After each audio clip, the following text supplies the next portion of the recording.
It is Wednesday, August 5th, 9 a.m., 2020. I'd like to welcome everyone this morning to our budget workshop for the Suwannee County Board of County Commissioners. At this time, if everyone would please stand for our invitation and pledge. Commissioner Richardson is going to lead us. Father, we thank you for the opportunity to gather together as the residents of Suwannee County, Lord, to be able to talk about budget. We pray, God, that you would guide us in our thoughts, guide us in our decisions, Lord. May that all that we do bring honor and glory to you. May it help and benefit those in our community the best that it can. We pray, God, that you would watch over our first responders, Lord, our military, those who put themselves in harm's way each and every day for the sake of others. We pray that you keep them safe. This day we pray. And we thank you for what you're doing in Jesus' name.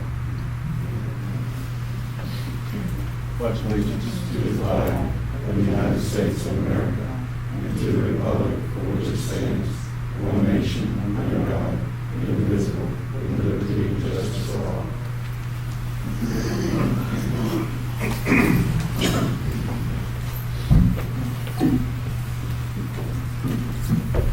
Once again, I would like to welcome everyone this morning. We have a couple of additions of people that will be presenting that will be at after the ones that we actually had to print out on. Just to kind of clear up what will happen this morning, we will let everyone come up and speak and present what they have for us, and there will be no decisions made today on the monies. We will decide that on our August 17th, when we work on the budget that day. So just so everybody's clear, we'll come up and speak, and at that time, if you choose to want to leave, you're more than welcome to, or if you want to stay, you're welcome to. It's totally up to you. But we just appreciate everybody being here. It's very important to each one of you and each one of your organizations. And we'll get started at this time. First up is the ARC North Florida.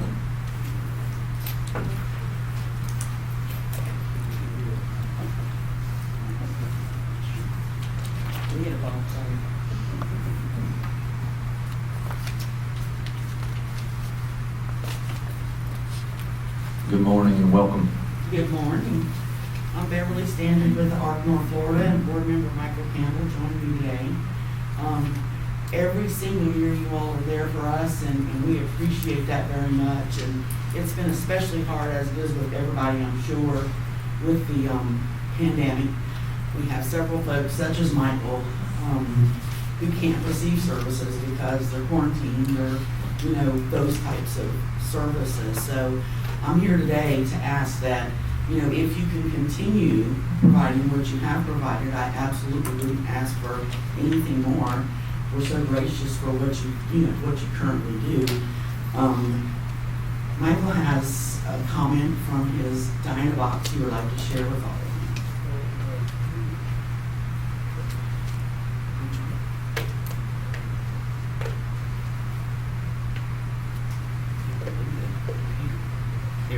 Thank you for your donation last year. We have enjoyed many meaningful activities like bowling, going to the movies, swimming, and music in Dowling Park. In the future, we would like to go to University of Florida games, more shopping trips, flea markets, beaches, and more paying jobs. We will appreciate whatever amount you give us. Thank you. And that's heartfelt. That comes from a person who receives your supports. Michael hasn't been able to receive his speech therapy to help him with his Dynavox, but he did say he wants to add that because of the pandemic, we really need your help more than ever. Thank you so much, sir. We appreciate that. The one thing I do take away from that is Commissioner Hill, he said University of Florida games, didn't he? He did. What I heard. We need to work on that. We need more education about this. Thank you. Thank We you. appreciate you.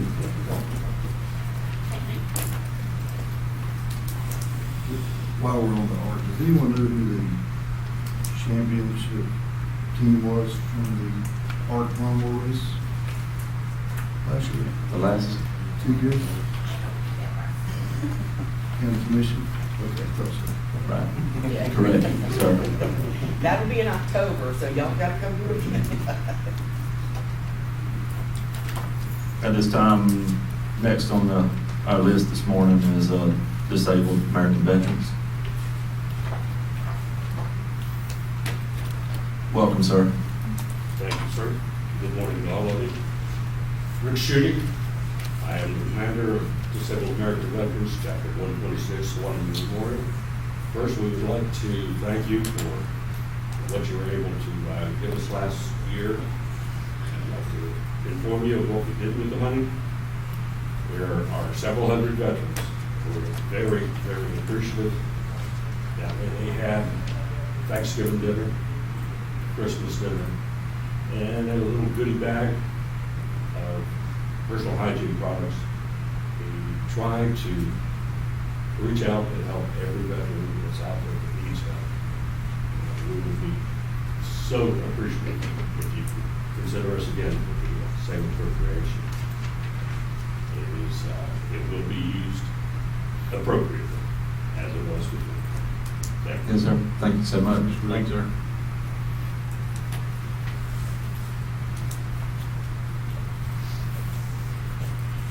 Next on our list this morning is the Historical Commission. Mr. Eric Musgrove. Welcome, sir. Welcome. It seems like I've been here before. Thank you all for allowing me to speak on behalf of the Historical Commission. We are requesting the same amount as last year, which is $1 million, I'm sorry, $16,000. I misread that. We've done a lot this year up until the coronavirus, like everybody else, we've been affected by it. We were especially affected because our dock rentals, which is where we get a lot of our money, that had to cease for several months, including our busiest time of the year. So we were requesting whatever you can give us would be very appreciative. Any questions? Any questions for Mr. Musgrove? Thank you all. Thank you, sir. Thanks, sir. Thank you.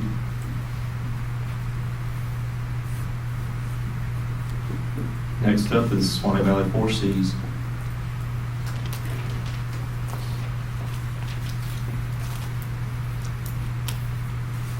Welcome. Good morning. My name is Patty Stevenson, and I'm the fiscal administrator at Suwannee Valley Four Cs. We are the local grantee for Head Start and Early Head Start in Columbia, Hamilton, Lafayette, and Suwannee counties. We serve 415 children birth to 5-year-olds in those counties. In Suwannee County, we have 128 children. We serve 56 birth to 3-year-olds at our Azalea Park Center, it's our Early Head Start Center, and 72 preschoolers at our Live Oak Learning Center. We serve the neediest of the neediest children each year in Suwannee County. The vast majority of our families served are below the federal poverty level. When we receive our grants, we have to come up with matching dollars, 20% of what we receive, and it's made up of county commissioner donations, local donations, volunteer services, volunteers, and we have to come up with $1.3 million every year, and we are very grateful for what you've given us in the past. We are asking that we could still receive that in the future as well. We were considered an essential service during all of this pandemic, so we've been trying as we can to serve our children so that the parents can still work. Any questions from the board? I do, Mr. Chairman. I think she answered, you said you're still trying to serve. Yes. In what capacity, what way are you guys Yes. doing that? We opened up our Early Head Start centers on June 1st for any parents that could attend, so we have that, and we've done pretty well with that. We offered a summer program for our Head Start children because they kind of missed out during all that time out, and we had some good participation on that. That just ended, and then we're going to start on Monday, the rest of our sites. Thank you. Thank you so much. Thank you so much.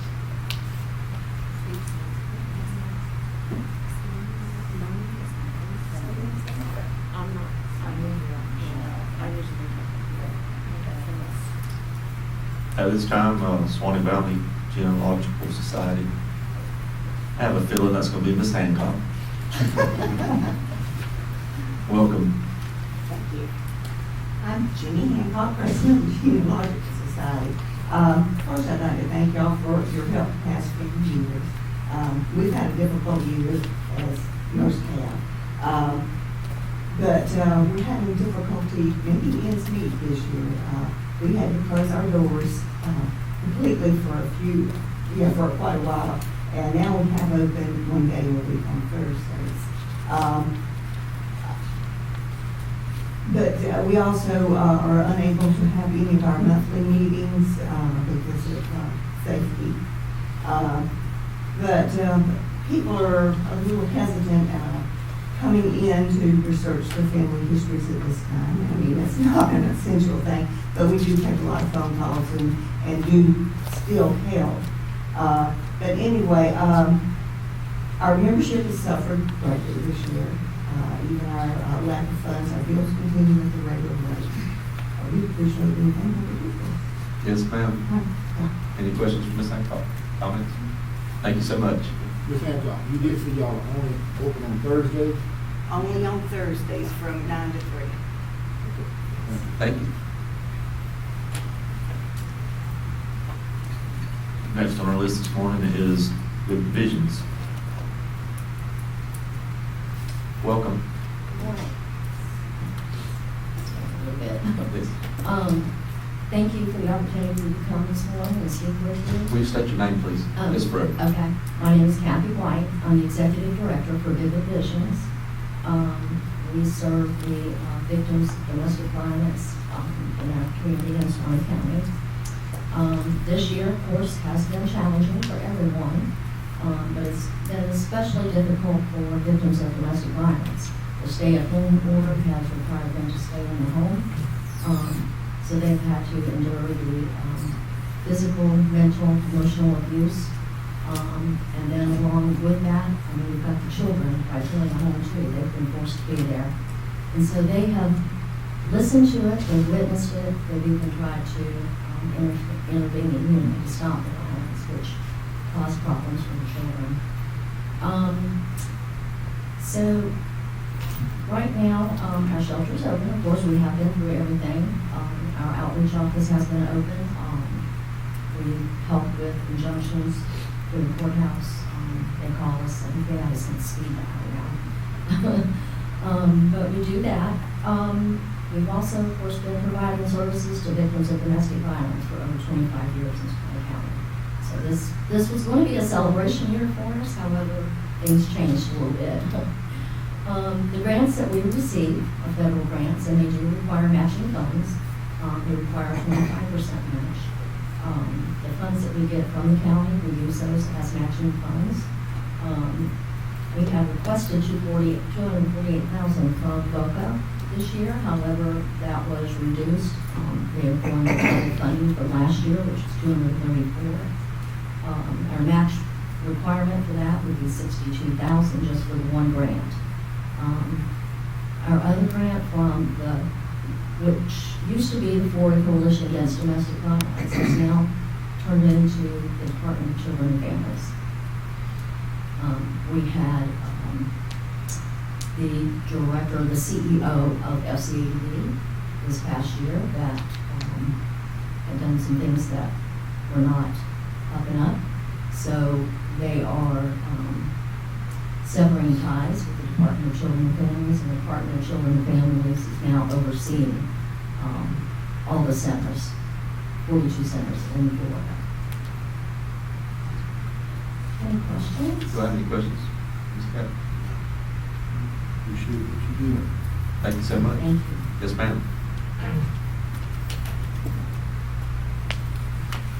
Next is Meridian Behavioral Health Care.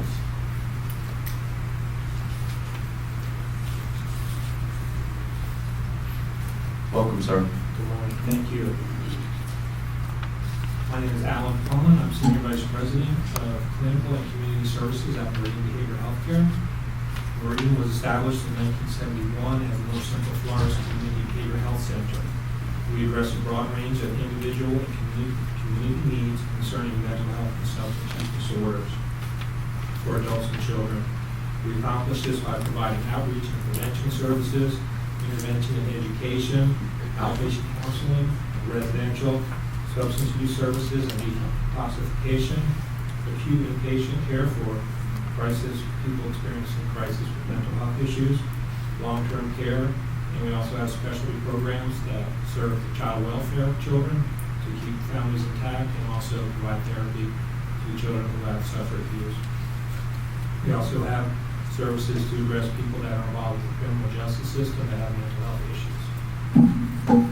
Our mission and vision is to promote the health, recovery, and well-being of those affected by mental illnesses and substance use disorders through prevention, coordinated treatment, and supportive services. We believe hope, recovery, and wellness are within everyone's reach. At Meridian, we are always concerned about having a focus on accessing our care. We want to make it as easy as possible and as timely as possible. We know that someone that's struggling with mental health and substance abuse issues, it's not always easy for them to realize or accept the help that is out there. We have telehealth services, same day, next day for Suwannee County residents. We have psychiatric staff that can access from other Meridian locations whenever needed. We have a child psychiatrist that comes to Suwannee weekly. And we also have mobile response teams that are available to Suwannee County residents, and they can respond at any time, 24/7, within 60 minutes to a mental health emergency or crisis in a home situation. That was started out just for people up to the ages of 23, but the state and the governor have expanded that to all ages. We have that currently in place. The next page on the handouts are our demographics. I won't break those down, but you can see the breakdown by age, race, and ethnicity, and by gender. We did see an increase over our services last year, up 12%, and youth services are also up substantially. One thing that we do like to point out with the general population who accesses our services, you guys are right on the average at 3.7%.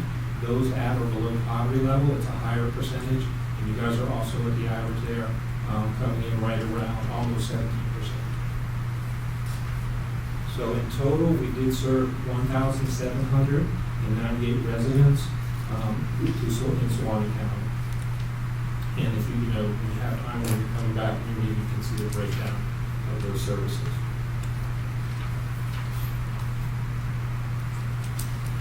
One thing I do like to point out for children's services, we did see an overall 35% increase, as mentioned on my prior page.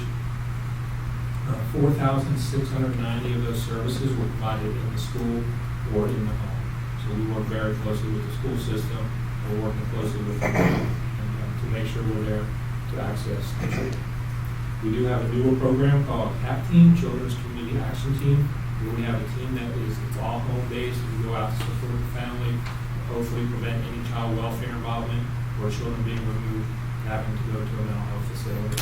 We serve 35 children and families, strengthening that family to keep everything intact. There's also further breakdowns and information here. Basically, the overview, 38% of adults were suffering severe depression, 24% substance use disorders, and 40% of those substance use disorders were opioid related. And people suffering from bipolar, which can also have greater impact on someone's life, and those around them at 16%.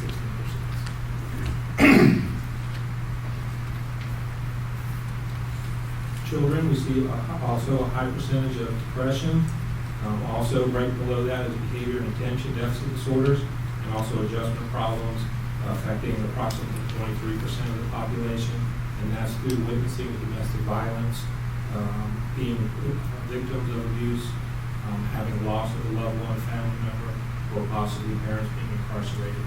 They go through significant social and behavioral issues at times. We do have strong outcomes as far as improved functioning and reduction of symptoms. We are exceeding mental health and substance abuse benchmarks, national benchmarks, and just also as comparison for some of the core medical issues, that's just to give you a perspective on, when you have a complex problem, you cannot always be 100% successful, but we do have strong outcomes. Patient experience, 94% indicated treatment was helpful, 93% felt staff truly cares, 88% have become more independent, 90% would return to Meridian if they experience mental health issues in the future, 95% would recommend Meridian to others. So as far as our funding goes, we ensure that the government funds are our payer of last resort. We collect as much as we can to offset our match. And that's also, so we accept Medicaid. Indigent Care paid for 31% of the services. 20% actually have insurance, but it does not pay for most of the services that we offer. They're still not a true parity in medical and mental health issues. So as far as we are here, one, very appreciative of everything you've done throughout the years to support us. We are required to ask for a local match. So our total agency match is $3.7 million approximately. Suwannee County's population represents 10% of that population. So that total match is $375,000.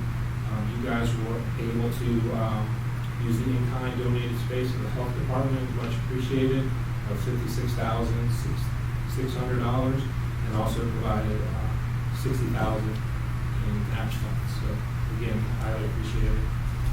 So the total match came $178,000. We are requesting a 5% increase to account for inflation and increased demand for services. Though with that said, we do understand the situation, and we'll be appreciative for any help they provide to us. And also, if possible, it would be helpful if the county would like to update the value of the health department, because that would also show a higher match. Yes. That's all I have. Do I have any questions? Yes, sir. I have some questions. Mr. Clinton? I was looking at the breakdown, ages and all this information, demographic that you gave us. How many people recovered, or what is the percentage of the individuals that recovered from the depression, opioid, and what is the percentage of individuals? The broad, kind of more concrete answer is about 50%. When you're steeped into addiction, you may have setbacks along the way, so depending on how far out you're looking at that, but for long-term recovery, you're looking at approximately 50%. There's a high degree of relapse within the first 90 days, and even 6 months. So if we can get them through that, we don't want to give approval for that to happen, but we know that it does happen. So what we do is we teach folks how to respond to that. We can call, we can reach out to their support members, their family, their clinician to get them over that. Okay, now, I think I'm understanding right, let's be clear. On the children, the kind that born, I guess, apparently comes through the parent, through the mom, the small infants and children. There can be genetic predisposition for someone to be more addicted. Somebody could have an occasional drink their whole life and not have a problem. Some people, the first time they drink, something triggers within them and off they go. Also, social modeling is a strong impact. So if that's been in the family, they've learned that from their family members. On top of the predisposition, that's where you can run into challenges. Also, trauma, experience at a young age. The more we know through the studies, when somebody's exposed to children, long stretches of abuse, intense abuse, the brain chemistry actually changes, and it's hard for the brain to create its own feel-good chemistry. And then once they take on a substance, they're like, oh, this is great. But of course, as we know, as that progresses, they build a resistance to it, and don't get that same effect, but so they want to use it more and more. And then we run into the problems, work, family, health. Commissioner Richardson? Just for the board's sake, it seems like that we had this discussion last year about the valuation of the property that they currently utilize. Didn't we decide last year that we would attempt to get it reassessed for a higher value? Because it seems like this is just a recurring thing this year, and I'm wondering if we did, why didn't it happen? I don't remember if we just decided to do it last year. I know it was probably 4 or 5 years ago we did do it, but it goes through we did it when we went to the state attorney's office on where they do a commercial appraisal on it. It comes up with a square foot value on what the lease would be, but I don't remember. I remember discussing it last year, but I don't remember if we said do it last year. Oh, and there was a discussion, we did. I just, if we're going to revisit this every year, I think that it's something that we ought to take a look at, because obviously it will help them as well as helping us. Yes, sir. Thank you so much this morning. Thank you. Next on our list this morning is Suwannee County Chamber of Commerce, Ms. Hillary Cannon. Welcome. Thank you. Good morning. Welcome. So I'm Hillary Cannon, and I'm with the Suwannee County Chamber of Commerce. I appreciate the opportunity to get to speak with you this morning. As everyone said, it's been a unique year for all of us, the Chamber, as well as the businesses in our community and in our nation. As most of you know, the Chamber is primarily funded through our membership dues, our events, and the generosity of the county. Our small business community is hurting right now, and more than ever, the resources that the Chamber can provide to them is vital. So your investment in the Chamber is crucial to our ability to sustain, grow, and succeed. Our vision has been and will remain to advance the economic growth and strength of our members and to develop a broader interest in our community. We're learning new and creative ways to do this, but we still need your support. We consider our office the front door of Suwannee County, and we feel as if we're an extension of the county in our goals to make this area the best place to live, work, play, and grow. So on behalf of our board members and our members, I want to thank you for your support in the past and ask for your continued support in the future. I'll be happy to answer any questions. Thank you, Ms. Cannon. Do we have any questions? All right, thank you. Thank you.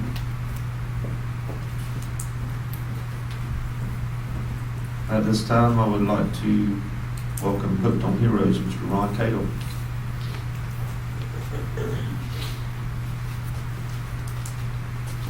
Welcome, sir. Good morning. How y'all today? Good. Good. Right. I'm Ron Cato, president of Hooked on Heroes. We take veterans on a one-day free fishing trip. I appreciate all your generosity in the past years that you've been helping us with. Our numbers are growing. We are getting more and more larger events now. The next event, October 3rd, we're looking at nearly 300 veterans that are going. We have been able to, and I found this out through the Lake City VA, through the mental health department, that thanks to the generosity of the county here and our local people and the local businesses, we have saved numerous lives of people, that's veterans that are deployed committing suicide, and they have come to us and they've taken on Hooked on Heroes as part of their thing to keep them going. And so everything that seems like we're doing is turning out to be something to help veterans, and it's doing a good job, is what I'm being told by the mental health department over the Lake City VA, that it's been great, and I would greatly appreciate it if y'all could help us again this year. The money that we receive this year goes into our following year, because our events are generally before we receive this, but we need all the help we can get, because we are growing. We've got 650 veterans right now signed up that want to go. Our increase in voters are coming up from 80 to, we're up to 120, 110, somewhere in that area each time we have a trip. So that's why I can increase the amount of veterans that I can take. So that we have so far, going into our 6th year this year, it's probably going to be one of the biggest that we're going to have in October. We've increased every year from 100, 150, 200, now we're up to 250 to 300. Going out on one trip. Does anybody have any questions? Have any questions, Mr. Ron? I do. Mr. Richardson? Ron, thank you for what you guys do. I mean, I think it's great. I'd love to be a part of it. I'm curious about the, when you have a situation where in the past we've had storms and this year we had COVID, how does that offset your cost? How much, I guess from percentage-wise, how much do you bring in for those trips versus what you give out or what you have to spend Well, each trip costs us between $5,000 to $6,000 each trip. All right, if we have a carryover, like say, the money we receive from y'all goes into the following year. Okay, well, if we have a carryover, like say April, we went out, prior to April, of course, went out and we got donations. Well, in October, we won't be asking for anyone to get a donation, so because we carry the money over. Now, if we have any expenses in between there, I mean, to help veterans, we do other things for veterans besides just, tickle fish. And if we hear the veteran that has a major problem that does need help, and we can afford help, we do help and everything. But each trip, we try to do 2 trips a year, so that costs us between $12,000 to $15,000. We try to keep a balance in our bank account of around 8, so we can at least make sure we do the trip that we're planning. So, but that's where we're at with our money. We don't take in a lot, but what we do take in, we're very careful with, because we know we need it to be able to do our event. I just know, when I got out there and see that you have to rent boats just to be able to get people out, I think that says a lot about what you're doing, and I wanted to see how that affected your budget. Well, our boat rentals, fortunately, we've been able to do real good with that. We have some donated from some of the businesses down there, and then as our numbers increase, why, if we have to rent a boat, then we will rent one. So far, we've only had to rent about 3 boats at a time. It costs us about $200 a boat. Well, that's $600 that we spend there. Plus, we supply each boat with 15 gallons of gas. And when you start adding up the gas, well, that's generally $2,000, $2,500 to $3,000 depending on how many boats we have. And the cost of gasoline at the time. Plus, we buy all the sandwiches for the veterans.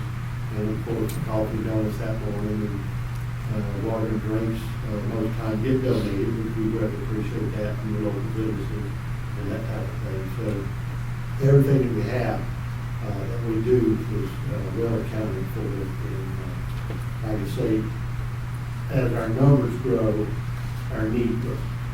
And it's really getting large. Again, thank you for what you do, and appreciate it very much. Thank you. Any other questions, Mr. Hall? Thank you. I would like to say also thank you to your wife for all the work she does with your organization. Boss Lady supported. Thank you. Thank you, sir. Thank you. At this time, I'd like to United Way.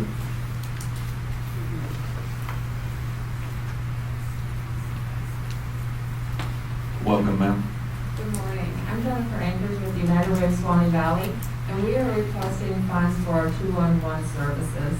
211 is a nationally reserved hotline that people can call for information and referrals for their local communities. United Way manages this in collaboration with United Way of Jacksonville. This number is even more important now because we're seeing, obviously, an increase in calls. We're seeing people who've never asked for services or never needed assistance, needing assistance, feeling embarrassed to ask for assistance, feeling uncomfortable to ask for assistance, and really not even knowing how to ask for assistance.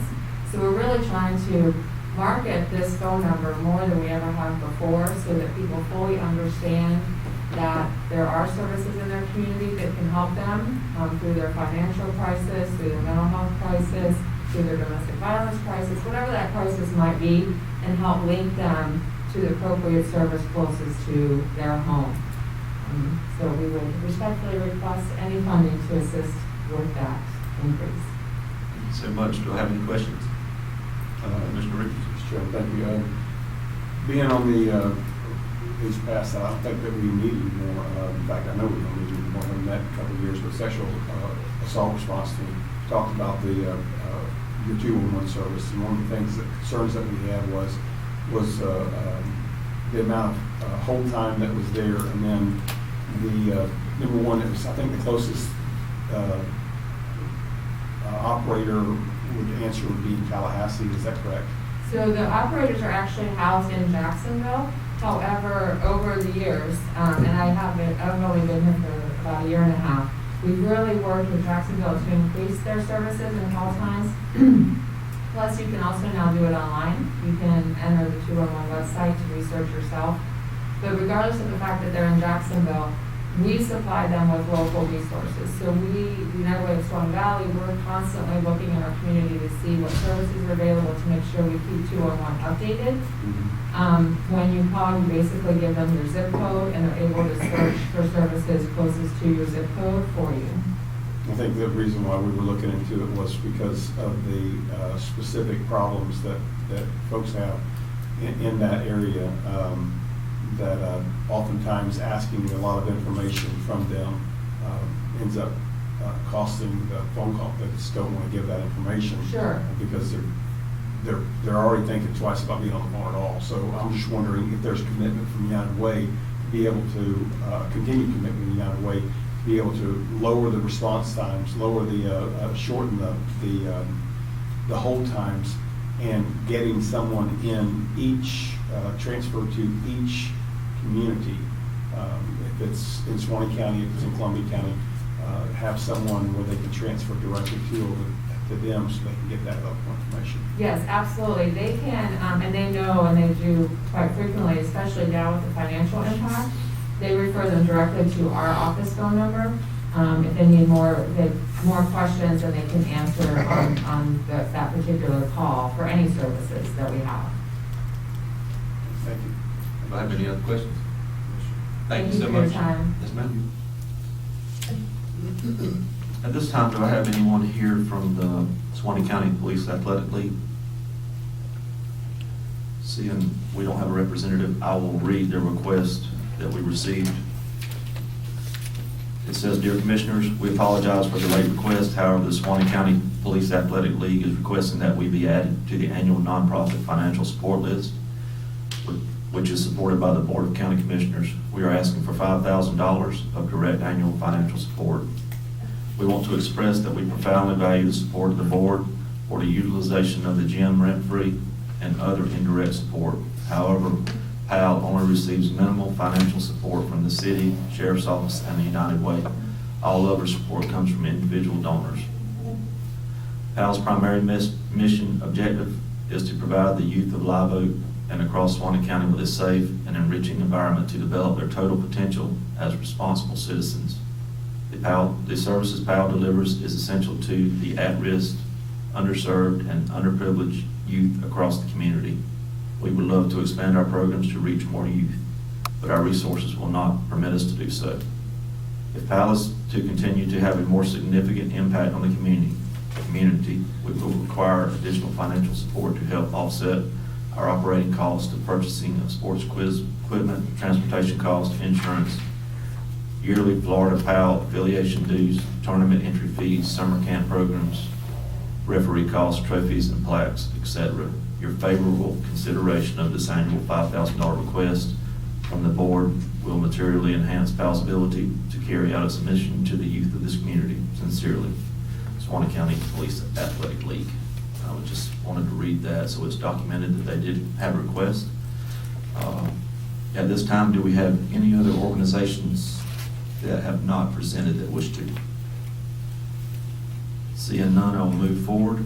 Do I have, at this time, I'm going to open the floor to public comment. Do I have anyone wishing to speak? Seeing none, I'll close public comment. At this time, we'll have closing comments from the board. Mr. Commissioner Richardson, do you have anything you'd like to add this morning? I do not. Thank you, sir. Commissioner Fleming? No, sir. Thank you, sir. Commissioner Gamble? I don't have anything, no, sir. Commissioner Hale? Yes, sir. Thank you. Thank you too. I would just like to say in closing that each organization is extremely important to this board.